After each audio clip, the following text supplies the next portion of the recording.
Hello, beloved souls. It's Adele here. There is an experience some awakened individuals carry, especially those who are deeply sensitive, deeply connected to Source, and who already recognize themselves as consciousness embodied. A soul living within a human life. For those who both remember themselves beyond the body and naturally perceive the world through the heart, life on earth can feel confusing, confronting, or painful. Not because of a lack of meaning, but because of how differently this world often operates from what the heart instinctively knows as true. For those who resonate, the homesickness is not only about density or limitation, not only about the weight of physical form, the slowness of time, the constraints of the body, or the intensity of collective emotion and thought. It is also about love. Not because love is absent from earth, it is not, but because it is so often distorted, conditional, or overshadowed by fear, separation, and survival-based ways of relating. Love here can become shaped by need, expectation, or what one can gain or receive, rather than being freely given.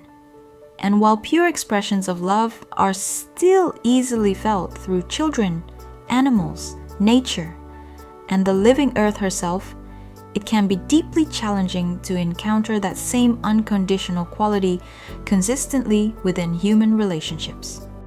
It can be bewildering to witness how people treat one another, how other living beings are treated, and how the earth herself is treated. As something to take from, extract from, and dominate, rather than something to live with gently, respectfully, and in relationship. For a heart naturally oriented toward unity, compassion, and care, this way of living can feel deeply foreign. What often follows is not collapse, but endurance. Life continues, responsibilities are honored, purpose is remembered. Yet beneath it all, there can be a feeling of enduring a world that does not yet reflect the values of the heart, and of carrying that contrast quietly, day after day. This reflection is for those who recognize that experience. Not to judge humanity, and not to deny the beauty that exists here, but to acknowledge the strain of living from the heart in a world still learning how to do the same, and to explore how it may be possible over time to remain open, embodied, and here without hardening the heart or merely enduring life, and to gradually rediscover joy in being here as well. For many who resonate with this experience, endurance is not dramatic, and it is not despair. It is simply what happens when life continues, even while a deeper sense of home or ease within it has not yet fully settled. There is deep care for the body, self-respect, and a clear valuing of life itself. And still, a persistent feeling of not belonging here, one that remains even during moments of enjoyment, connection, or activity. Life continues quietly. Days unfold. Responsibilities are met. One participates where necessary and chooses not to engage beyond that. Not out of avoidance or withdrawal, but out of energetic responsibility and discernment. There is little interest in immersing in conflict, competition, noise, human drama, or situations that would simply generate further karma. It often feels more natural to remain in observer mode, present, aware, and watching. Much like sitting in a cinema and witnessing the unfolding of a story without needing to step into the screen. For sensitive, heart-led beings, this does not come from weakness or avoidance. It comes from awareness, from seeing clearly how separation-based ways of living operate, and how different that feels from what the heart recognizes as natural. The result is not overwhelm, but a steady lack of enthusiasm for human life as it is currently lived. At the same time, there is genuine, deep love for Mother Gaia, for animals, trees, oceans, and nature in all its forms, and sincere gratitude for the gift of being alive on this planet. what is often missing is not appreciation for Earth or life itself, nor the ability to enjoy life, but the sense of feeling fully at home in one's personal human life. Because even during moments of enjoyment, the deeper longing for home can still remain. It is important to understand that there is nothing wrong with feeling this way, nothing broken, nothing immature, nothing shameful, nothing that needs fixing. For some, the longing for home, or the sense of not fully belonging on earth, remains even as awareness matures and embodiment deepens. Endurance, then, simply means continuing to live while this question remains unanswered. How to enjoy being here, not just understand why one is here. What also needs to be acknowledged is that this experience often arises when consciousness has shifted beyond the dominant mode in which this world still operates. When awareness has moved toward unity, interconnectedness, and heart-based perception, while the surrounding world continues to function largely through separation, fear, competition, and conditioning.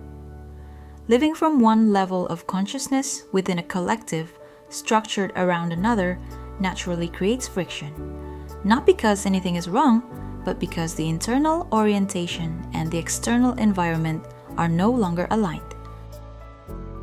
When this feeling of missing home persists, the mind often tries to locate it. It looks for a place, a memory, a dimension, or a state where everything finally feels right. But for many who resonate with this experience, the longing is not actually asking to be taken somewhere else. It is pointing to a difference in how life is perceived and lived. A difference between living from unity and moving through a world that often prioritizes profit, fear, competition, control, and external validation. Many of the systems we live within are built around profit over well-being, productivity over presence, and growth over balance. People are rewarded for doing more rather than being more, for producing more rather than caring more, and for efficiency and output rather than attentiveness to life itself. When this is recognized, the longing no longer has to be interpreted as rejection of earth, rejection of the body, or dissatisfaction with life itself. It can be seen instead as a response to living from one level of awareness within a world organized around another. And that distinction matters, because it naturally gives rise to a different question.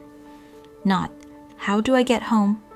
But, how do I live here from this level of awareness without closing or hardening my heart, or betraying what I know to be true? For many, the most difficult phase is not awakening itself, but what comes after.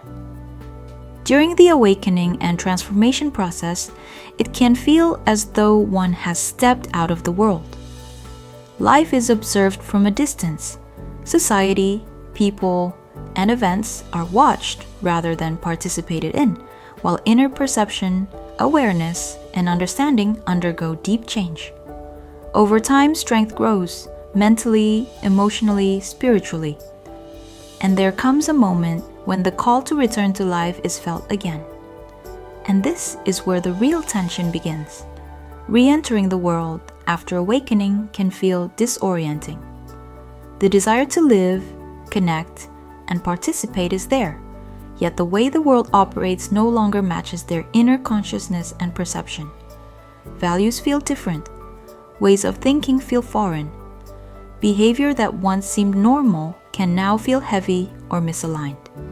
It can feel as though one has changed, while the world has not, and a quieter, more accurate question arises. How do I live here now, as who I have become? What helps at this stage is not effort or trying to make reality feel different, but a shift in relationship with what is. For many awakened individuals, there has been a long-standing habit of withdrawing from the physical world, born of sensitivity, fatigue, and a longing for a reality that feels more aligned with who they have become. This stepping back was not a rejection of life. but a natural pause. What tends to happen at this point is that withdrawal slowly gives way to a willingness to stay present in physical reality, without constantly bracing against it or carrying so much inner tension. Sometimes that shift begins very simply, through language that gently reprograms the body and mind. A sentence that can be returned to as an inner orientation, something that helps ease resistance to physical reality. The world can be as it is, and I can be as I am.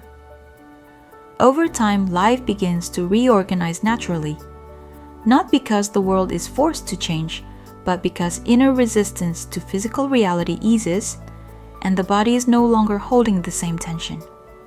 From there, energetic resonance begins to operate more clearly, drawing in people, conversations, and opportunities that are genuinely compatible. This is how falling in love with life again becomes possible. Not through denial and not through endurance, but through allowing oneself to be here as one is now, while letting the world be where it is. The struggle with being here eases, and participation becomes possible again, not as obligation, but as honest presence. For many awakened individuals who have gone through a deep spiritual awakening, the sense of missing home is not simply about not belonging on earth. It is a longing for unity, for a reality, and even a way of being together as a society that vibrates at the frequency of oneness rather than separation. For some, this longing is connected to the moment of embodiment itself. The transition into a physical human body can carry a profound shock.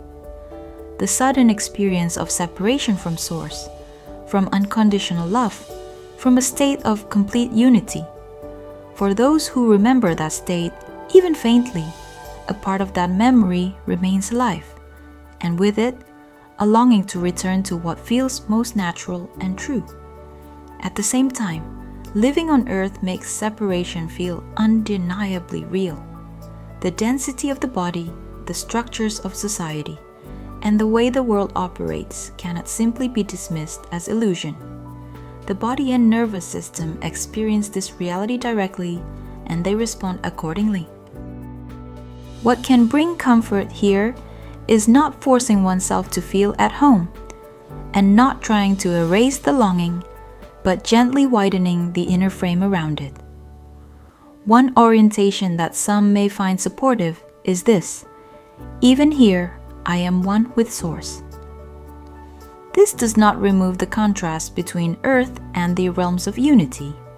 It does not deny the difficulty of being human, but it can soften the belief that separation is absolute and allow the remembrance of connection to coexist with life as it is now. Learning to love being here again does not require forgetting where you came from. It invites a way of living that honors that remembrance, while allowing yourself to participate in this reality with honesty, gentleness, and integrity, at your own pace. And that, in itself, is already a meaningful beginning. If this message resonated with you and touched that place within you that remembers unity while experiencing the contrast of being on Earth, allow it to settle in its own time. Together, we raise the frequency of Earth. Every time one more person softens their inner resistance and lives from unity, integrity, and gentle presence, opening gradually to joy and a renewed willingness to be present here. See you in the next video, where we'll take another step toward health, balance, and higher vibration.